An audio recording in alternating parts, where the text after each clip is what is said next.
I'm Lieutenant Colonel Chloe Rains, 39, an Air Force pilot who worked her way from a small-town scholarship cadet to Special Operations Command.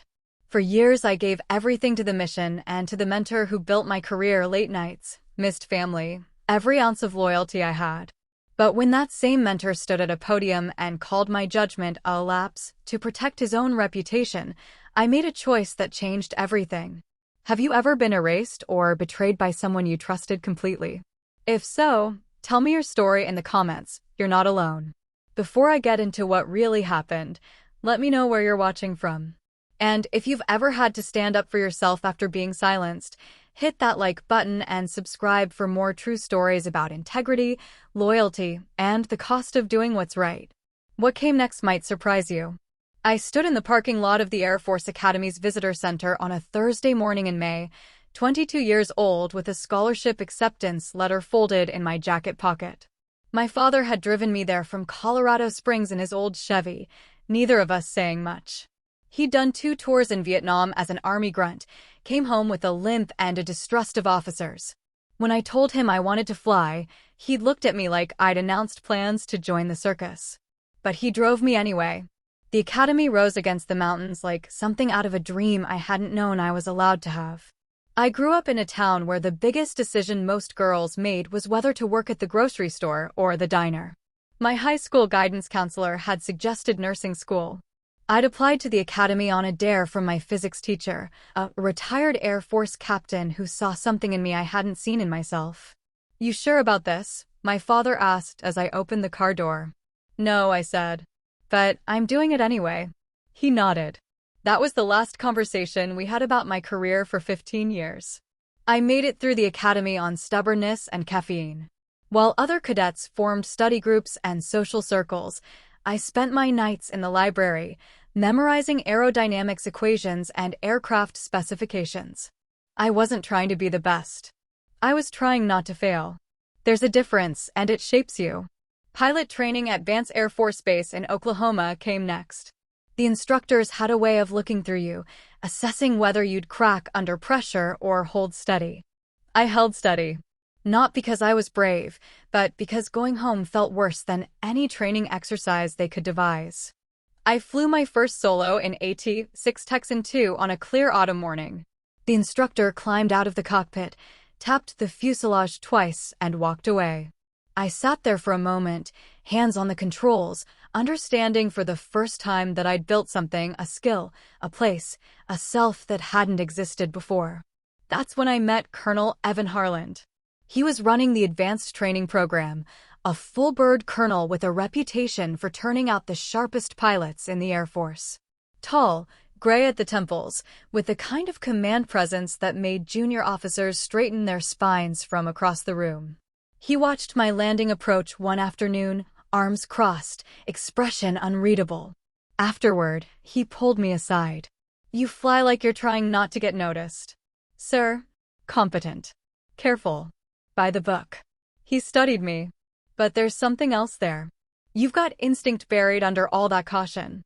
I didn't know how to respond, so I didn't. "I'm putting you on the tactical airlift track," he said. "You'll be flying cargo and personnel into places most people don't want to go. It's not glamorous. You won't be dropping bombs or breaking records. But you'll save lives. And you'll be good at it." He was right. I spent the next 2 years flying C-130s into conflict zones and disaster areas. Haiti after the earthquake. Afghanistan. Pakistan. Places where the runway was a dirt strip and the landing coordinates came with the caveat conditions permitting. I learned to read weather patterns like a second language, to calculate fuel margins in my head, to keep my voice steady over the radio when everything was going wrong. Harlan checked in periodically. A message after a difficult mission. A recommendation that landed me at Air Mobility Command's Special Operations Division. He never made a big deal of it, never asked for gratitude. He just opened doors and expected me to walk through them. When I turned 28, I made captain. Harlan sent a bottle of bourbon with a note. "Don't drink it all at once." I didn't drink any of it. I kept it on my desk as a reminder that someone believed I was worth investing in. The call sign came during a mission I don't talk about much. We'd been tasked with extracting a reconnaissance team from hostile territory in Syria. The intelligence was bad. We landed in a hot zone, took fire on approach, and lost hydraulics on one engine. The crew chief was hit in the shoulder. The reconnaissance team was 3 clicks out with enemy combatants closing in. I had 2 choices: abort and leave them, or stay and risk losing the aircraft and everyone on board. I stayed. We got them out. Barely. The landing back at base was more controlled crash than touchdown. The aircraft was totaled. The crew chief survived. So did the reconnaissance team. Harland visited me in the debriefing room at 0300 hours. I was still in my flight suit, still shaking. "That was the stupidest, bravest thing I've seen in 30 years, he said. "I followed protocol. You followed your gut." He sat down across from me. "Protocol would have told you to abort. You read the situation and made a call. That's leadership." 2 weeks later, the call sign showed up on the squadron board: Purple Phoenix. For rising from the ashes. For surviving what should have killed me. I wore it like armor after that. Harland's mentorship became the architecture of my career. He brought me into Task Wing 12, a special operations unit that handled classified logistics and high-risk personnel recovery. The missions were harder, the stakes higher, the recognition non-existent. We operated in the gaps between official military action and plausible deniability. I thrived there. By the time I made Major at 33, I'd flown missions into 14 countries, most of which I couldn't name in writing. I'd built a crew I trusted, people who knew how to move fast and stay quiet. I missed my sister's wedding. I missed my father's retirement party. I missed holidays and birthdays and every normal marker of a life outside the uniform. I told myself it was worth it. That the work mattered. That Harland's faith in me meant I was building toward something important.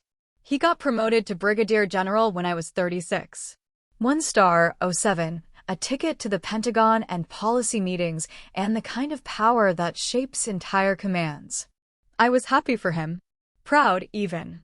At the promotion ceremony, he thanked his family, his mentors, his staff. He mentioned Task Wing 12 in passing, called us one of the finest operational units in the Air Force. He didn't mention me by name. I told myself it didn't matter. That recognition wasn't the point.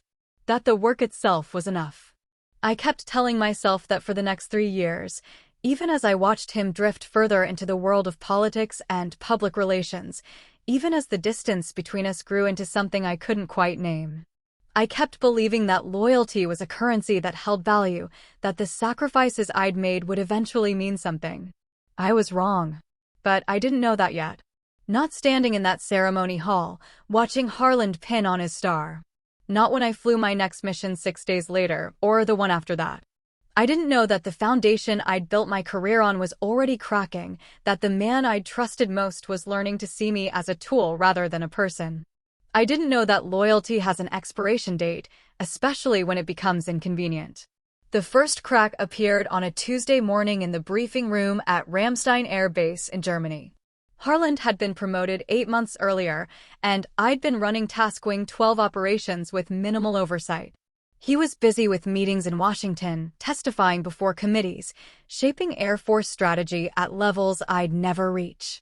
I was still flying missions, still doing the work. Major Tessa Corin arrived that Tuesday as Harland's new liaison officer. She was 33, sharp-featured, with the kind of polished presence that came from staff college and Pentagon rotations. Her uniform was immaculate. Her handshake was firm. Her smile didn't reach her eyes. "General Harland speaks very highly of this unit," she said during our first meeting. "He's asked me to help streamline communication between field operations and command." Translation: she was there to monitor us. I nodded, keeping my expression neutral. "We're always happy to have support from command." She sat in on mission briefings after that. Took notes. Asked questions that felt less like curiosity and more like documentation.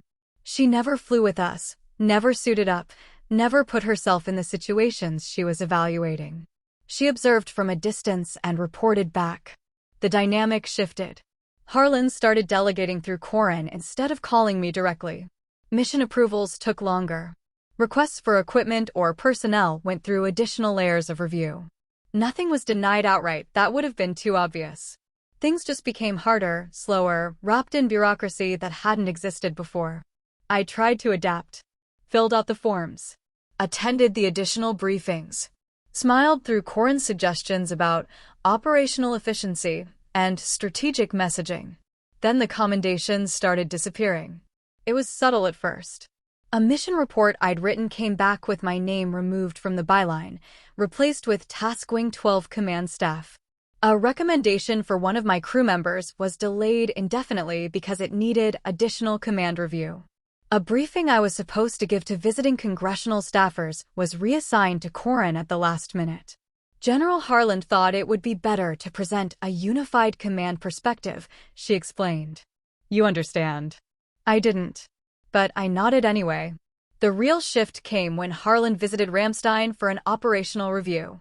He'd been promoted to general less than a year ago, but he carried himself differently now, more aware of cameras, more careful with his words. He toured the base with a small entourage, including Corin and a public affairs officer who filmed everything. He stopped by the hangar where my crew was prepping AC-17 for a mission into Chad. I'd been working on the aircraft with my flight engineer, TSGT Mina Cho, checking cargo tie-downs and weight distribution. We were both in flight suits, both covered in hydraulic fluid and dust. Harland walked over, followed by his entourage and their cameras. Lieutenant Colonel Rains, he said, using my rank instead of my name. How are preparations coming? On schedule, sir. We're wheels up at 1500 hours. He nodded, then turned to the camera. This is one of my team captains. She's been with the unit for several years, doing excellent work in logistics and personnel transport. One of my team captains. Not Chloe. Not Purple Phoenix. Not the pilot who'd pulled off missions he used to brief personally to senior command. Just one of several, interchangeable and unexceptional. I felt Cho stiffen beside me. She knew what I knew, that Harland was rewriting history in real time, that my role was being minimized for reasons I didn't fully understand. The work you all do here is vital to our strategic objectives, Harland continued, speaking to the camera more than to us. It's the backbone of Air Mobility Command's global reach. He shook my hand for the camera. His grip was firm, professional, distant. Then he moved on to the next photo opportunity. Corin lingered. That went well, she said. Good optics. I didn't respond. That night, I sat in my quarters and pulled up the mission records from the past 3 years. Read through after-action reports. Tracked the language changes, the attribution shifts, the slow erasure of my name from operations I'd planned and executed. Captain Rafi Delgado knocked on my door at 2200 hours. He was one of my pilots, 28 years old, sharp and loyal. He'd flown with me since he was a second lieutenant fresh out of training. You see the recording? He asked. I saw it. That's bullshit, ma'am. You planned half those missions he was talking about. Doesn't matter. It should. I looked at him. You learn pretty fast that what should matter and what does matter are different things. He shifted his weight, uncomfortable. People are noticing. The crew. The other units. They know what's happening. Then they're smarter than I was. I closed my laptop. Go get some sleep. We fly in 16 hours. He hesitated, then nodded and left. I didn't sleep much that night. Instead, I went back through my records, my commendations, my performance reviews. Tried to find the moment when I'd become expendable. Tried to understand what I'd done wrong. The answer, I eventually realized, was nothing. I hadn't done anything wrong. I'd just become inconvenient. Harland was building a reputation in Washington, crafting a narrative of his leadership and vision. That narrative worked better without someone like me, someone who'd been there before his promotion, who knew the work from the ground up, who might complicate his story with inconvenient truths about who actually did what. I wasn't being punished. I was being erased. It's different, that feeling. Punishment you can fight against. Erasure just happens around you, quiet and systematic, until you look up one day and realize you're standing in a space where your name used to be. 3 months later, everything fell apart. The mission brief came through at 0600 hours on a Wednesday in March. humanitarian aid delivery to a refugee camp in South Sudan, classified as low risk, standard cargo run. The camp was in a nominally safe zone, protected by UN peacekeepers. We'd done a dozen similar missions without incident. I read the brief twice. Something felt off about the timeline, too compressed, too many variables marked as confirmed, when they should have been listed as pending verification. But the mission was cleared through command, signed off by Corin herself, marked urgent. We loaded the C-17 with medical supplies, water purification equipment, and emergency rations. My crew consisted of Cho on flight engineering, Delgado as co-pilot, and 2 loadmasters I'd worked with for years. We'd flown together so often we operated in a kind of shorthand, anticipating each other's needs and adjustments. Wheels up at 0900 hours. The flight to South Sudan was smooth, clear skies, minimal turbulence, good visibility. I ran through the landing approach checklist with Delgado, reviewing the coordinates and communication protocols. That's when the situation deteriorated. The UN peacekeepers radioed at 1300 hours. Armed militia had been spotted 3 kilometers from the camp, moving in our direction. The zone wasn't secure. They recommended we abort. I contacted command through encrypted channels, laid out the situation, requested guidance. Corin's response came back within minutes. Continue mission. Intelligence reports militia is moving away from camp. Window is closing. Camp needs supplies urgently. I looked at Delgado. He shook his head slightly, a gesture I'd learned to read. He thought we should turn back. Command, this is Purple Phoenix. Requesting confirmation of intelligence source. UN assets on ground are reporting movement toward camp, not away. There was a pause. Then, Phoenix intelligence is confirmed. You are cleared to proceed. Time-sensitive cargo. Protocol said to follow command orders unless immediate safety was compromised. The militia was 3 clicks out. We could land, offload, and be wheels up in under 20 minutes if we moved fast. I made the call. We're going in. Fast approach, minimal ground time. Loadmasters, I want that cargo off the bird in 15 minutes. We dropped altitude. The camp appeared below us, rows of white tents, dirt roads, a single packed earth runway. I could see people gathering near the landing zone, anticipating our arrival. I could also see dust clouds to the north. Vehicles moving fast. Command, Phoenix. We have visual on possible hostile movement. Estimate 5 minutes to camp perimeter. No response. Command, do you copy? Static. I started the landing approach. Delgado called out altitudes. Cho monitored engine status. Everything was by the book, smooth and controlled. We touched down at 13:22 hours. The loadmasters dropped the rear ramp before we'd even finished taxiing. Camp workers ran toward us, ready to start unloading. I kept the engines running, watching the northern perimeter through the cockpit window. The dust clouds were closer now. I could make out the shapes of pickup trucks mounted with weapons technicals in military parlance. At least 3 vehicles, maybe more. Load faster, I said over the internal comm, we've got company.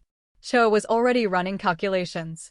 We need another 8 minutes to fully offload. I watched the trucks. Ran the numbers in my head, their speed, our distance, the time it would take to button up and lift off. We didn't have 8 minutes. Seal it up, I said. We're leaving. Ma'am, we've only offloaded half now, Sergeant. That's an order. The loadmasters pulled back the ramp.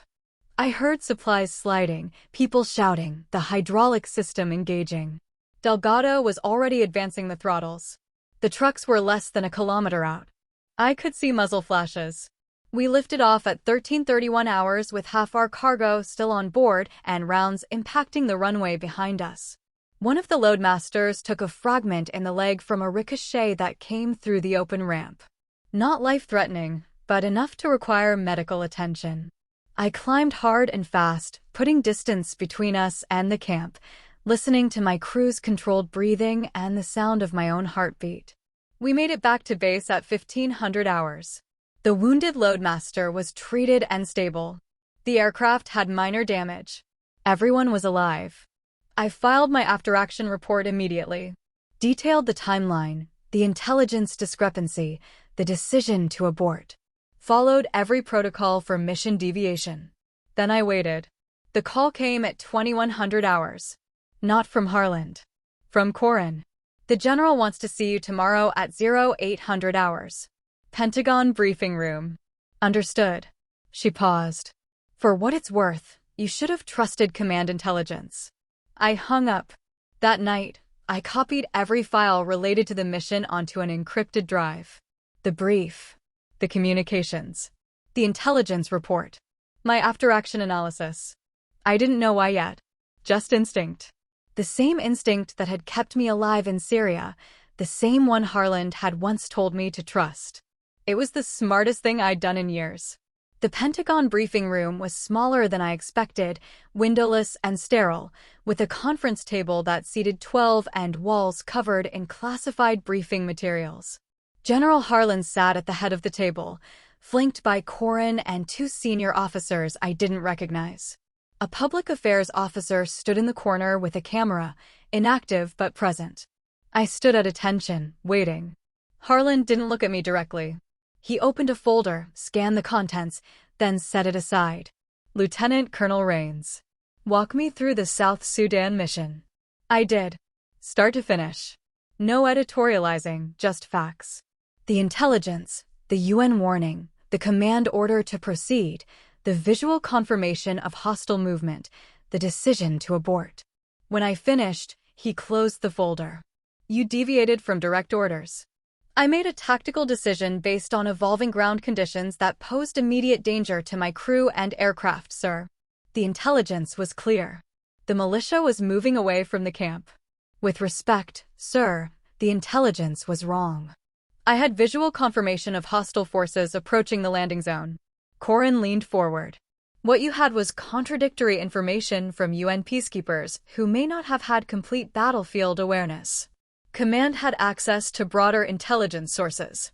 I kept my eyes on Harland. Sir, I was the pilot in command. The safety of my crew and the mission were my responsibility. I stand by the decision. He finally looked at me then. His expression was carefully neutral, the kind of face you practice for congressional testimony. Your decision left critical humanitarian supplies on board. Supplies that camp desperately needed. Supplies that are now delayed by at least a week because of security deterioration in the region. Sir, if I'd stayed on the ground, we would have been overrun. The crew would have been killed or captured. The aircraft would have been destroyed. No one would have gotten those supplies. That's speculation. That's tactical assessment based on observed conditions. The room went quiet. I could hear the ventilation system, the soft rustle of paper. One of the senior officers spoke up. Colonel, what were your fuel margins at decision time? An opening. A technical question I could answer without politics. We had sufficient fuel to complete the full unload and still make it back to base with reserves, sir. Fuel wasn't the factor. The factor was hostile forces within small arms range of an unsecured landing zone with my ramp down and my crew exposed. He nodded slowly. Made a note. Harland straightened his papers. We'll be conducting a full review of this incident. In the meantime, you're being transferred stateside pending the outcome. Administrative posting, Andrews Air Force Base.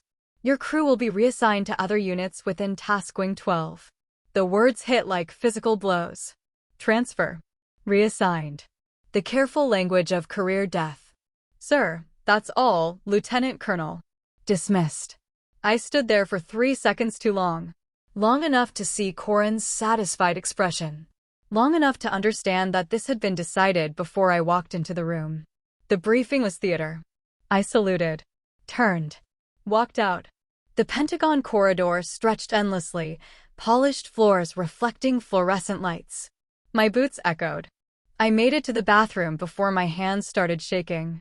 I stood at the sink, gripping the cold porcelain, staring at my reflection. 39 years old. Lieutenant Colonel. Purple Phoenix. One of the finest operational pilots in Air Mobility Command. Being erased. The public statement came 3 days later. I saw it on the evening news in my temporary quarters at Andrews. A Pentagon press briefing. Harland standing at the podium, looking grave and authoritative. An incident involving a humanitarian aid mission that did not go as planned. Due to an unnamed field officer's lapse in judgment, critical supplies failed to reach civilians in need. We're conducting a thorough review to ensure this doesn't happen again. The Air Force holds itself to the highest standards of mission execution. An unnamed field officer's lapse in judgment. He didn't say my name. Didn't have to. Everyone who mattered would know exactly who he meant. I watched the entire briefing. Watched him field questions about accountability and mission planning and the importance of following intelligence protocols. Watched him present himself as the responsible commander addressing a subordinate's mistake. The man who'd once called me the backbone of Task Wing 12, who'd sent bourbon and encouragement, who'd opened doors and built my career, that man described me as a judgment lapse on national television. I turned off the TV. Sat in the dark. The betrayal wasn't the transfer or the public blame. It was the realization that I'd never actually mattered to him. Not as a person. I'd been useful. Competent. A tool that worked well until it became inconvenient. Loyalty, I'd learned, was supposed to run both ways. I'd spent 17 years believing that. Believing that if I worked hard enough, flew the dangerous missions, sacrificed enough, the people above me would honor that dedication. I'd been wrong. The call came from Cho at 2300 hours. Ma'am, I just wanted you to know the crew knows what happened. Delgado's putting together a statement supporting your decision. Tell him not to. But tell him it'll hurt his career and help nothing. This is done, Sergeant. Silence. Then, this isn't right. No, it's not. I hung up. For the first time in 17 years, I cried. Not because of the transfer or the lost career prospects. Because I finally understood that the thing I'd built my entire adult life around, service, loyalty, dedication to something larger than myself, had been a transaction I hadn't known I was making. I'd given everything. In return, I got a desk at Andrews and an unnamed mention on the news. The callsign Purple Phoenix felt like a weight now, something I couldn't wear without remembering how it had been earned and how easily it had been taken away. I thought about quitting, filing retirement papers, walking away from all of it. But then I thought about my crew, about Cho and Delgado and the Loadmasters and all the other people who'd depended on me over the years, about the missions that had mattered, the lives that had been saved, the work that was real even if the recognition wasn't. And I thought about Harland, standing at that podium, rewriting history. I couldn't change what had happened, but I could control what came next. I opened my laptop and started going through files. Mission reports, communications logs, intelligence assessments.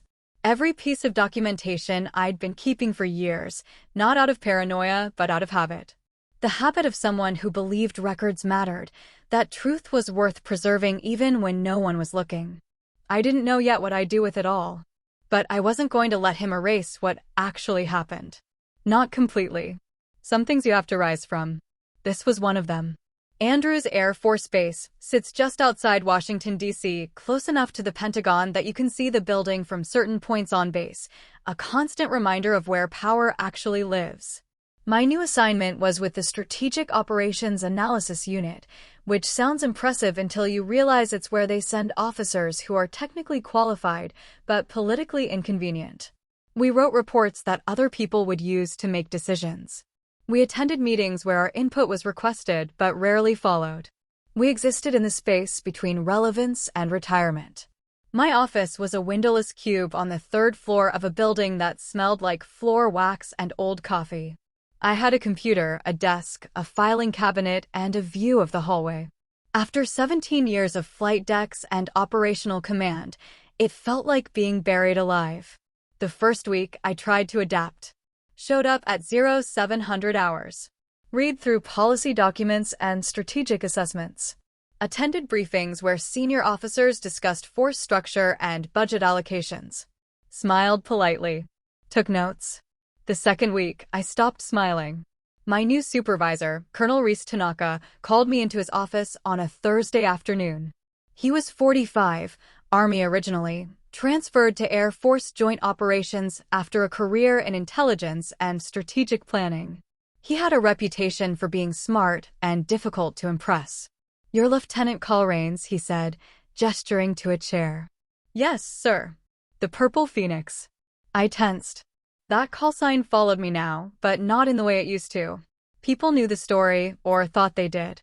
The pilot who'd lost her nerve, made a bad call, got reassigned. I read your file, Tanaka continued. The real one, not the sanitized version they're circulating. 17 years operational, multiple commendations, 0 accidents until South Sudan. And South Sudan wasn't an accident, it was a judgment call that probably saved your crew. I didn't respond. Wasn't sure where this was going. He leaned back. You're here because you pissed off someone with more stars than you. That about right? That's one way to put it, sir. The other way? I followed my training and it became politically inconvenient. He nodded. That happens. More than it should. He opened a folder on his desk. I'm not going to waste your time pretending this is a great posting. It's not. You're overqualified and underutilized.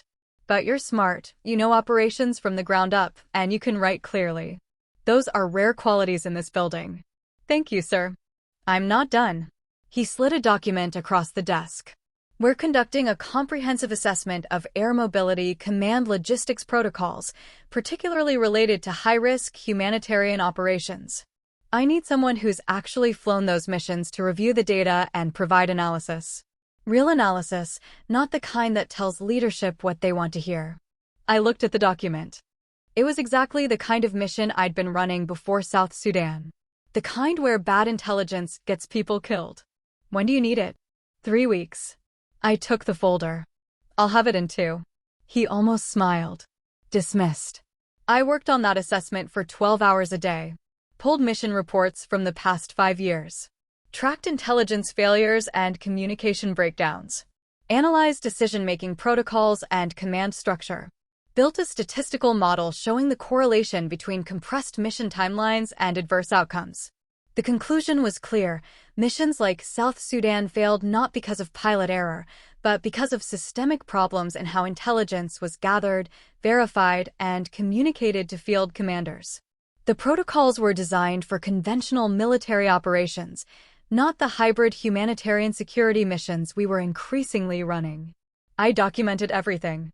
Cited sources. Built an argument that was bulletproof. When I submitted the report, Tanaka read it in one sitting. Then he called me back to his office. This is excellent work. Thank you, sir. It's also going to make a lot of people uncomfortable. Yes, sir. I expect it will. He studied me. You know this won't exonerate you. The narrative around South Sudan is already set. This report won't change that. I'm not trying to change it. I'm trying to make sure the next pilot in that situation has better information. He nodded slowly. I'm forwarding this to the Oversight Committee. They're doing a broader review of operational protocols. Your analysis will be part of it. Understood. One more thing. They might want you to testify. The word hung in the air. Testify. As in, go on record. Put my name and credibility on the line. Make myself even more of a target. If they ask, I'll testify. Tanaka closed the folder. You're either very brave or very stubborn. Mostly stubborn, sir. Good. We can work with that. The Oversight Committee hearing was scheduled for 6 weeks later. In the meantime, word leaked that I'd submitted a critical assessment of AMC protocols. The reaction was immediate. Corin called my office directly. Lieutenant Colonel Rains. Major Corin. I heard you've been busy. Writing reports. That's my job now. You should be careful. Questioning command decisions can be misinterpreted as insubordination. I kept my voice level. I'm not questioning command decisions. I'm analyzing operational protocols. If someone interprets that as insubordination, that says more about them than it does about me. The general has been very generous with you. The general hung me out to dry on national television. Let's not pretend otherwise. Silence. Then, you're making a mistake. Probably. I've made them before. She hung up. That night, I got a call from Delgado. He'd been reassigned to a different unit, flying transport missions out of Ramstein still. He sounded tired. Ma'am, I heard you're testifying. Who told you that? Everyone knows. It's all over the command grapevine. I closed my eyes. Rafi, you need to stay out of this. Don't attach your name to anything I'm doing. With respect, ma'am, screw that. You saved our lives. The crew knows it. We're writing our own statements. Don't, already done. Cho submitted hers yesterday.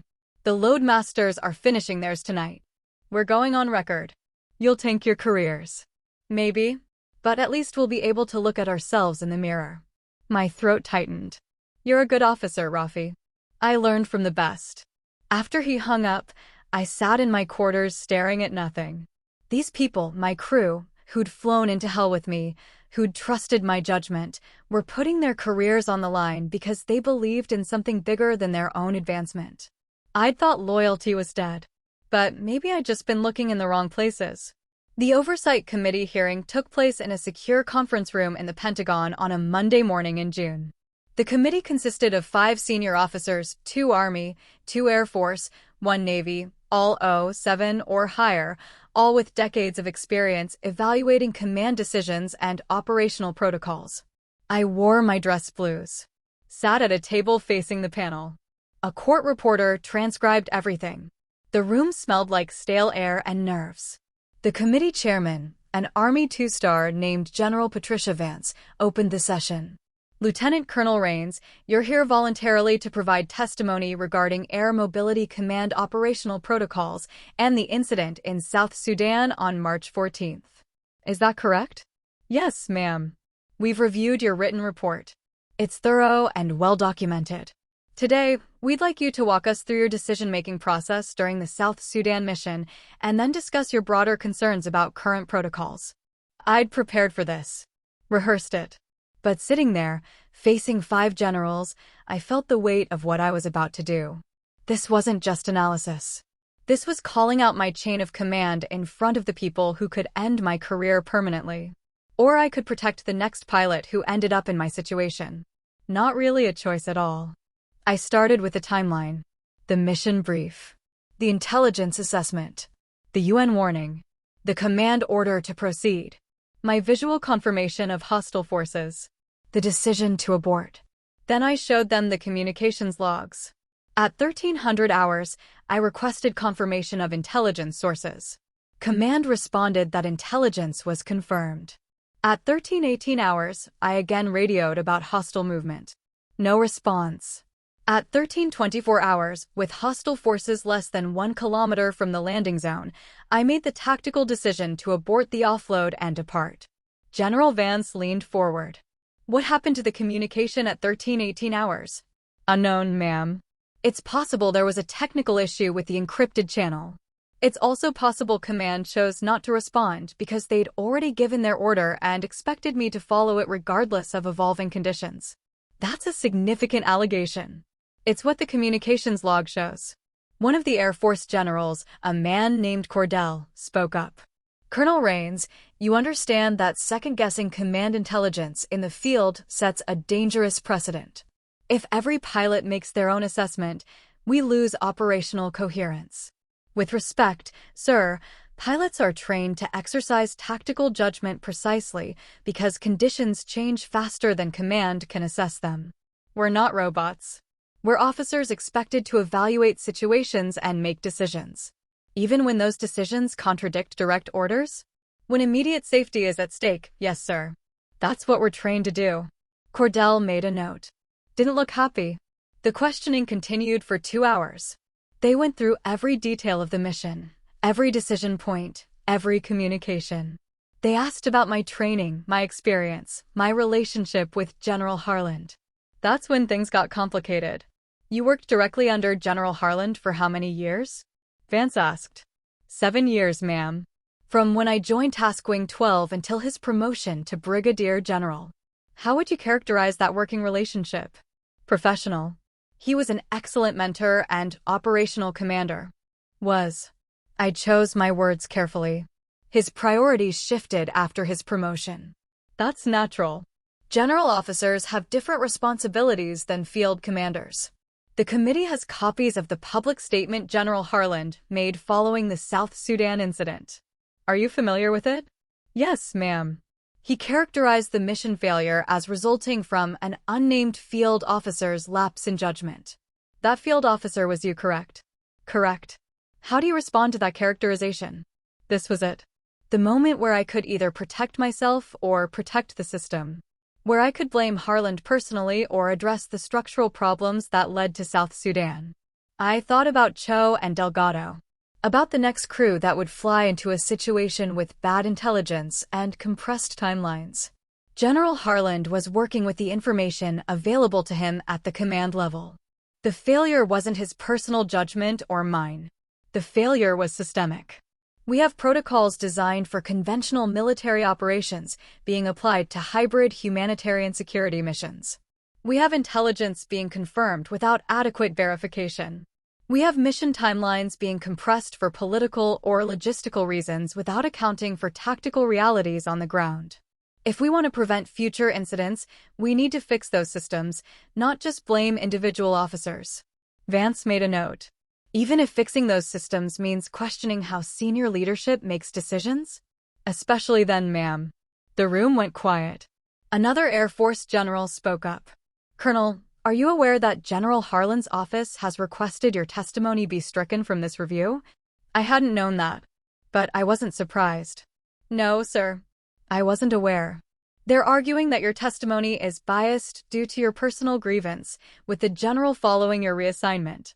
My testimony is based on mission logs, communications records, and 17 years of operational experience. If command wants to argue that's biased, that's their prerogative. But the documents speak for themselves. General Vance closed her folder. Thank you, Colonel Rains. You've been direct and thorough.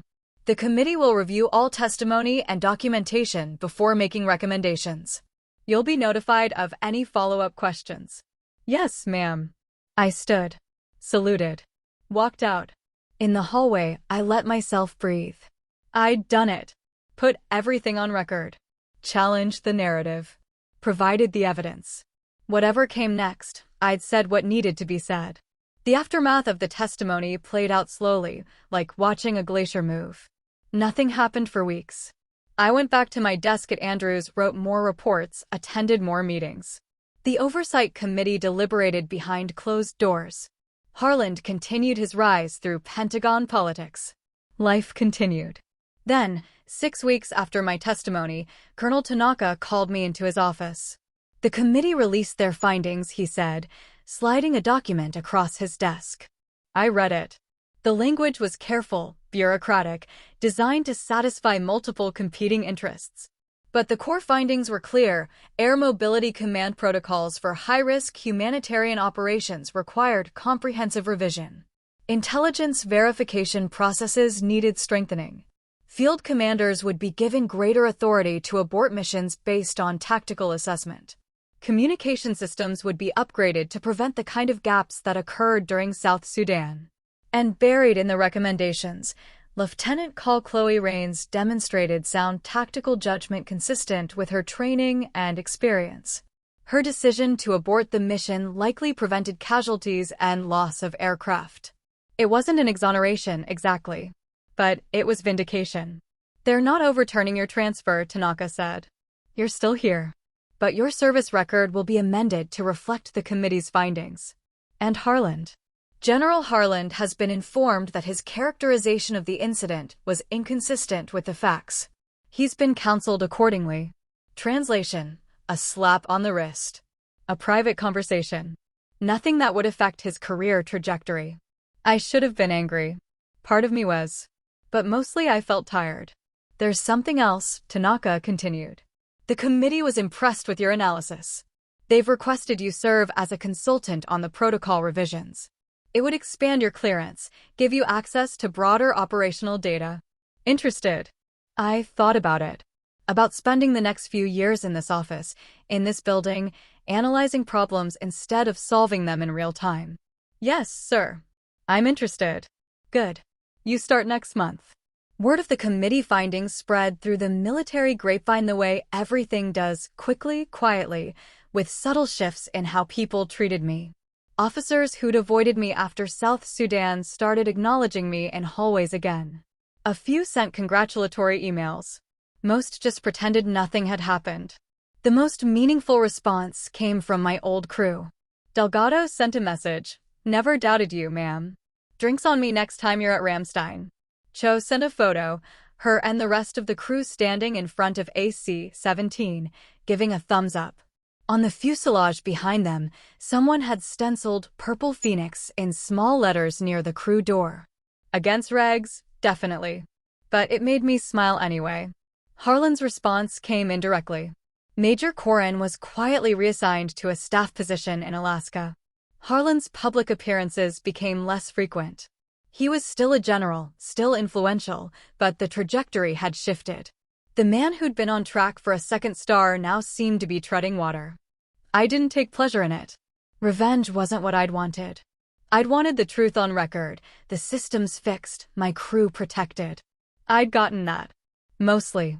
The hardest part was forgiving him. Not for the betrayal, I understood that. He'd made a political calculation, chosen his career over my reputation. That was a choice I could comprehend even if I couldn't respect it. The hard part was forgiving him for making me doubt myself. For those months when I'd replayed the South Sudan mission over and over, wondering if I'd really made the right call, if I'd been too cautious, if my judgment had actually failed. He'd put that doubt in my head, and it had taken root deeper than I'd realized. I worked through it the only way I knew how, by focusing on the work. The protocol revisions became my mission. I interviewed pilots, analyzed incident reports, consulted with intelligence officers and field commanders. Built a framework that balanced command authority with tactical flexibility, that created better verification systems while still allowing for rapid decision-making. It took 8 months. When we presented the final recommendations to senior leadership, they adopted them with minimal changes. The new protocols went into effect across Air Mobility Command 6 months later. I got a commendation for the work. No ceremony, no public recognition, just a letter in my file and a handshake from Tanaka. You did good work here, he said. Changed the system for the better. Thank you, sir. What's next for you? I'd been thinking about that. I was 40 now. My 05 career was stable but capped. I'd never make 06, never get another operational command. The betrayal had seen to that. But I had a decade left before mandatory retirement, and I'd built something here, expertise, credibility, a different kind of influence. I'd like to stay in analysis, I said. Keep working on operational protocols. Maybe expand into other areas, counterinsurgency logistics, humanitarian coordination, that kind of thing. Tanaka nodded. I can make that happen. We're establishing a new joint task force focused on exactly those issues. I'm recommending you for deputy director. I appreciate that, sir. One condition. You take a mentee. Some young officer who's good but rough around the edges. Pass on what you've learned. I thought about Harlan. About how he'd mentored me, built my career, then discarded me when it became convenient. About the lessons I'd learned from that, both the good and the bad. I can do that. Good. Report to the Joint Operations Center next month. We'll get you set up. Captain Dana Marsh reported to my new office on a Tuesday morning in January. She was 29, an academy graduate with 3 years of operational experience, flying C-130s out of Bagram. Smart, confident, with the kind of intensity that reminded me of myself at that age. She'd been flagged for leadership track, but had clashed with her squadron commander over safety protocols during a night mission. The clash had ended with her being right and her commander being reassigned, but she'd earned a reputation as difficult. Captain Marsh, I said when she knocked on my door. Come in. She stood at attention, perfect posture, perfect uniform. Ma'am, reporting as ordered. At ease. Have a seat. She sat, back straight, hands folded. Nervous, but hiding it well. You know why you're here? Colonel Tanaka said you requested a mentee. I assume he thought we'd be a good match, ma'am. Why do you think that? She hesitated. Permission to speak freely? Always. Because I screwed up my career by being right at the wrong time, and you're famous for doing the same thing. I almost laughed. Famous isn't the word I'd use. Respected, then. Among pilots who actually fly missions instead of just talking about them. You've got opinions, Captain. Yes, ma'am. Usually the kind that get me in trouble. Here's the thing about opinions, I said. They're only valuable if you can back them up with evidence and communicate them in a way that actually changes things. Being right isn't enough. You have to be smart about how you use being right. She frowned slightly. With respect, ma'am, it sounds like you're saying I should shut up and play politics. No. I'm saying you should learn when to push and when to document. When to fight in public and when to fight through proper channels. When to be loud and when to be strategic. I pulled out a folder. This is your file. You've got 3 incident reports in 3 years. Each time, you were technically correct. Each time, you went about it in a way that pissed off everyone above you. So I should have just followed bad orders? You should have built a case. Documented everything. Gone through the proper channels. And if that failed, then gone loud. But you skipped all the groundwork and went straight to confrontation. That's not courage. That's just impatience. She looked angry. Good. Anger meant she was listening. I spent 17 years building a reputation, I continued. Working my way up, earning trust, proving myself. When I finally had to take a stand, I had that foundation to stand on. The committee listened to me because I had credibility. You're trying to take stands without building that foundation first. How long is that supposed to take? As long as it takes. We stared at each other. She reminded me so much of myself it was almost painful. That certainty. That impatience. That absolute conviction that being right was enough. I'm going to teach you how to be effective, I said. Not just right. Effective. How to build cases, document evidence, navigate command structures, and actually change things instead of just making noise. Interested? She thought about it. Then nodded. Yes, ma'am. Good. We start tomorrow. 0700 hours. Bring coffee. She left.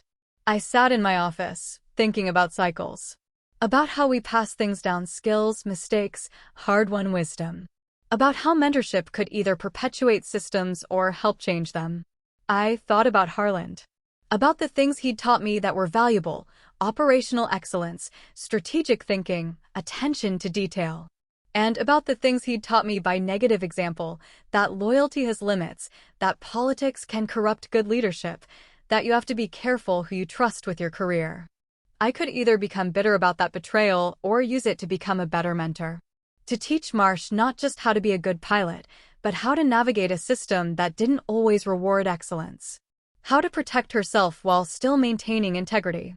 How to rise without becoming the kind of leader who sacrifices subordinates for advancement. It wasn't revenge. It was something better. It was making sure the next generation learned from my mistakes instead of just repeating them. Over the next year, I worked with Marsh on a project analyzing personnel recovery protocols. She was brilliant, saw patterns I'd missed, asked questions that challenged assumptions. She was also still impatient, still prone to confrontation, still convinced that force of will could overcome bureaucratic inertia. But she learned, slowly, how to build arguments that couldn't be dismissed, how to document everything, how to pick battles worth fighting, how to make allies instead of enemies. 6 months into our work together, she came to my office looking troubled. Ma'am, I heard something. About you and General Harland. What about us? One of the senior captains said you used to be his protege. That he mentored you. That he's why you had such a successful career early on. That's accurate. So what happened? Why did she stopped, not sure how to finish. Why did he throw me under the bus? Yes, ma'am. I leaned back in my chair. Because I became inconvenient. Because protecting me would have hurt his career and sacrificing me cost him nothing. Because loyalty, for him, only ran one direction. That's messed up. It is. But it's also a lesson. People will help you when it benefits them. Your job is to make sure you're valuable enough that the benefits outweigh the costs. And to have enough documentation that if they do decide to sacrifice you, you can protect yourself. She was quiet for a moment. Is that cynical or realistic? Both. Do you still hate him? I thought about it. No. I did for a while. But hate takes too much energy. I forgave him. Not because he deserved it, but because I needed to stop carrying it around. Did you tell him that? No. Forgiveness isn't for him. It's for me. She nodded slowly. I don't know if I could do that. You'd be surprised what you can do when the alternative is letting someone else control your life. The conversation stayed with me for days. Made me realize I'd actually processed the betrayal, turned it into something useful instead of just painful. I wasn't the same person who'd stood in that Pentagon bathroom with shaking hands. I'd changed. Grown. Not despite what happened, but because of it. The callsign Purple Phoenix didn't feel like a burden anymore. It felt like proof that I'd survived something that should have ended me and come out stronger. 3 years after the South Sudan incident, I flew commercial from Washington to Colorado to visit my father. He was 78 now, still living in the same house I'd grown up in, still stubborn and independent.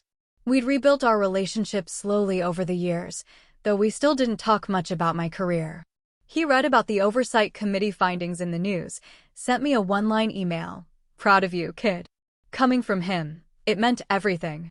I landed at Denver International at 1500 hours on a Thursday. The airport was crowded, holiday travel season, families with luggage, business people rushing between gates. I'd dressed civilian, jeans and a jacket, my old dog tag on a chain under my shirt. I didn't usually wear it, but something had made me put it on that morning. The security checkpoint was backed up. I got in line with everyone else, laptop out, shoes off, the familiar ritual of post-9/11 travel. The TSA officer checking IDs was young, maybe 30, with the kind of bored efficiency that comes from seeing thousands of faces every day. "ID and boarding pass, please." I handed them over. He scanned them, glanced at my face, handed them back. "You're good. Next." I walked through the metal detector. It beeped. "Step aside, ma'am. Secondary screening." An older TSA officer, name tag reading Keller, approached with a hand scanner. "Arms out to the side, please." I complied. The scanner beeped when it passed over my chest. "You wearing a necklace?" "Dog tag." "Military." He gestured for me to pull it out. I did. The metal tag dangled from the chain, slightly worn, engraved with my name, service number, blood type. And on the back, Purple Phoenix. Keller looked at it. Smiled slightly. "Cute prop. Lot of people buy these as fashion accessories now." The words stung more than they should have. Like the call sign itself was just merchandising, something civilians wore to look military without understanding what it meant. "It's not a prop," I said quietly. "Sure. We still need to screen it. Standard procedure for metal." He ran the scanner over it again. Frowned. Ran it again. The machine started beeping differently. Not the standard metal detection tone. Something else. An alert. Keller's expression changed. He looked at a screen I couldn't see, then back at the dog tag, then at me. "Don't move," he said, voice suddenly formal. He called over his supervisor, a woman in her 40s who moved with the authority of someone who'd been doing this job for decades. They conferred in low voices, looking at the screen, looking at me. The supervisor picked up a phone. Made a call. Her expression was unreadable. Around me, other travelers started to notice. The line was backing up. People were staring. "Ma'am," the supervisor said, approaching me. "Can you come with us, please?" My heart rate kicked up. This felt wrong. "Is there a problem?" "Just a few additional questions." "This way." They led me to a small room off the main security area. White walls, a table, 2 chairs. The supervisor gestured for me to sit. "Ma'am, your dog tag flagged in our system. The engraving on the back, Purple Phoenix, is registering as a classified access code." I stared at her. "What?" "The system is showing you have override clearance for certain security protocols. Is that correct?" I hadn't known that. Hadn't known that the call sign was registered anywhere beyond Air Force personnel systems. Hadn't realized it carried weight outside military channels. "I'm a lieutenant colonel in the Air Force," I said carefully. "I served in special operations. Purple Phoenix was my operational call sign. Can you verify your identity?" I pulled out my military ID. She studied it, compared it to something on a tablet, made another call. 5 minutes later, she came back. Her demeanor had completely changed. "Lieutenant Colonel Rains, I apologize for the inconvenience. Your clearance level wasn't immediately apparent. You're cleared to proceed. Is there anything we can do to expedite your travel?" I just wanted to leave. To get out of that room and process what had just happened. "No. Thank you." She escorted me back through security personally, bypassing the regular line. Keller was standing near the checkpoint, looking pale. "I'm sorry, ma'am," he said. "I didn't know, it's fine." But it wasn't fine. Or rather, it was better than fine. It was proof. For 3 years, I'd believed that the betrayal had erased me.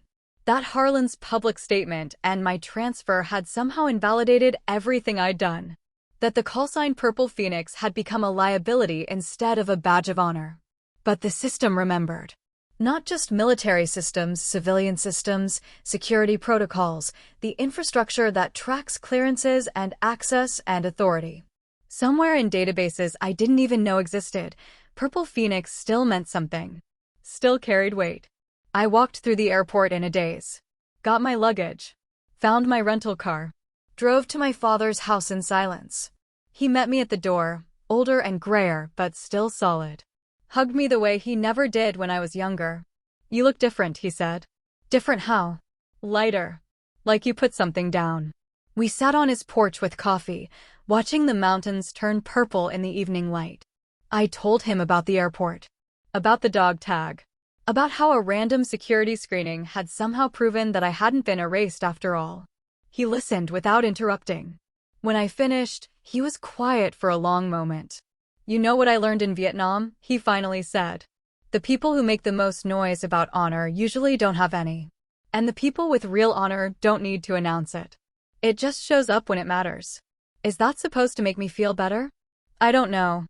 Does it? I thought about it. About Harlan's press conferences and public statements. About my quiet work on protocol revisions. About the oversight committee findings that most people never read. About a dog tag that carried more authority than I'd realized. "Yeah," I said. "Actually, it does." We sat in comfortable silence as the sun set. For the first time in 3 years, I felt something close to peace. Not because I'd beaten Harlan or gotten revenge or been publicly vindicated. Because I'd survived. Rebuilt. Found purpose in different work and a different kind of leadership. The callsign Purple Phoenix had always been about rising from the ashes. I'd thought that meant the helicopter crash in Syria, the moment I'd earned the callsign originally. But maybe it meant this too.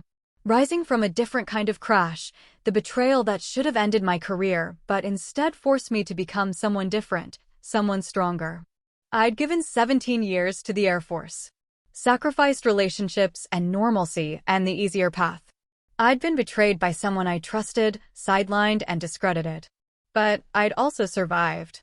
Adapted. Built something new from the wreckage. That wasn't failure. That was transformation. And the system, imperfect and bureaucratic and sometimes cruel, still recognized that. Still remembered. Still flagged my call sign with override clearance even when I didn't realize it. I wore the dog tag differently after that. Not hidden under my shirt, but visible. Not as a shield or a weapon, but as a simple statement of fact. This is who I am, what I survived, what I built from the breaking.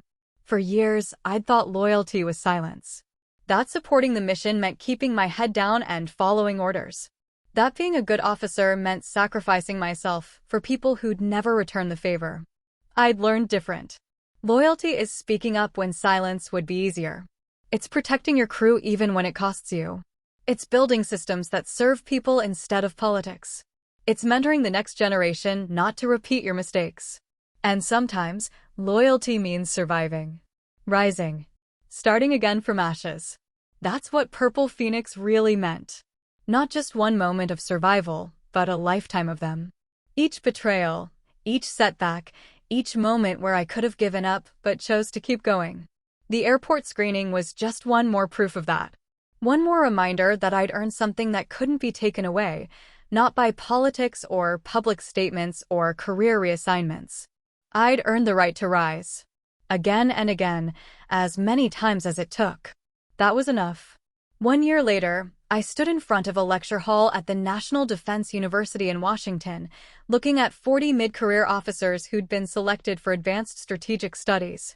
Captains and majors, some Air Force, some Army, a few Navy. All of them sharp, ambitious, already marked for command track. I'd been asked to give a guest lecture on operational decision-making in complex environments. The invitation had come through Colonel Tanaka, who'd been promoted to brigadier general and now ran the joint task force I worked for. He'd handed me the speaking request with a slight smile. "They specifically asked for you," he'd said. The Purple Phoenix. The call sign didn't sting anymore. It had become something else, a teaching tool, a case study, a story with lessons embedded in it. I clicked to the first slide. No title, just a question. What do you do when following orders might get people killed? The room went quiet. I had their attention. 7 years ago, I was a major flying special operations missions. I had a mentor who taught me everything about tactical aviation. He told me the most important skill wasn't flying, it was judgment. Knowing when to push and when to pull back. When to follow the plan and when to tear it up. I clicked to the next slide. A map of South Sudan, the refugee camp marked, the route traced. For years ago, I was a lieutenant colonel facing exactly that choice. Bad intelligence, compressed timeline, command orders that contradicted ground conditions. I aborted a mission. Saved my crew. Lost my operational career. I let that hang for a moment. Today, I'm going to tell you why that was the right decision, why it cost what it cost, and what you should learn from it. I spent the next hour walking them through the South Sudan mission. Every decision point, every piece of information, every moment where I'd had to choose between protocol and judgment. I showed them the communications logs, the after-action reports, the oversight committee findings. Then I showed them the new protocols. The changes that came from my testimony. The lives that had potentially been saved because field commanders now had better intelligence verification and clearer authority to abort missions. "Here's what I want you to understand," I said as I reached the final slides. Being right isn't enough. Being right and surviving requires 3 things: documentation, credibility, and courage. Document everything, not because you're paranoid, but because memory is unreliable and politics is unpredictable. Build credibility before you need it, because nobody listens to people they don't respect. And have the courage to act when it matters, knowing it might cost you. A hand went up. An army captain, maybe 30, with the look of someone who'd already seen combat. "Ma'am, what about loyalty? You had a mentor who'd built your career. Didn't testifying against him violate that loyalty?" The question I'd been waiting for. I didn't testify against him. I testified for the truth and for the system. There's a difference. I paused. Loyalty matters. But loyalty to mission and loyalty to people sometimes conflict. When they do, you have to decide what kind of officer you want to be. The kind who protects individuals at the expense of the mission, or the kind who protects the mission even when it costs them personally. But your career, my operational career ended. My actual career evolved. I'm doing different work now, work that affects more people over a longer timeline. That wasn't the path I chose, but it's not a bad path. Sometimes the thing you think will destroy you actually just redirects you. Another hand. An Air Force major with pilot wings. Do you regret it? I thought about that. Really thought about it. I regret the betrayal. I regret the months of doubt. I regret missing my crew, missing the cockpit, missing the work I was good at. I looked around the room. But I don't regret the decision. Because the alternative was compromising everything I believed about what it means to be an officer. And that would have been worse than any reassignment. The lecture ended. Several officers came up afterward with questions. One, a Navy lieutenant commander, waited until the others had left. "Ma'am, I'm facing something similar. Different circumstances, but the same basic choice: follow orders I think are wrong, or push back and risk my career." "What's the mission?" He told me. A logistics decision that would save money but compromise safety margins. Nothing dramatic, just the slow erosion of standards in favor of efficiency. "Do you have documentation?" "I'm building it." "Do you have credibility with your command?" "Some. Not as much as I'd like." "Then build more before you push. Make yourself valuable. Prove your judgment on smaller things first. Then, when you do push back, you'll have the foundation to stand on." He nodded slowly. "That's not the advice I expected." "What did you expect?" "Something more heroic. Stand up, speak truth to power, damn the consequences." I smiled. That's the Hollywood version. The real version is, be strategic, build your case, Pick your moment and understand that you might still lose. But at least you'll lose on your own terms. He thanked me and left. I packed up my materials, thinking about how strange it was to be here. For years ago, I'd been grounded and bitter, convinced my career was over. Now I was teaching the next generation, shaping how they thought about command and judgment and loyalty. Different work, but important work. Captain Marsh found me in the parking lot. She'd been sitting in on the lecture, part of her professional development.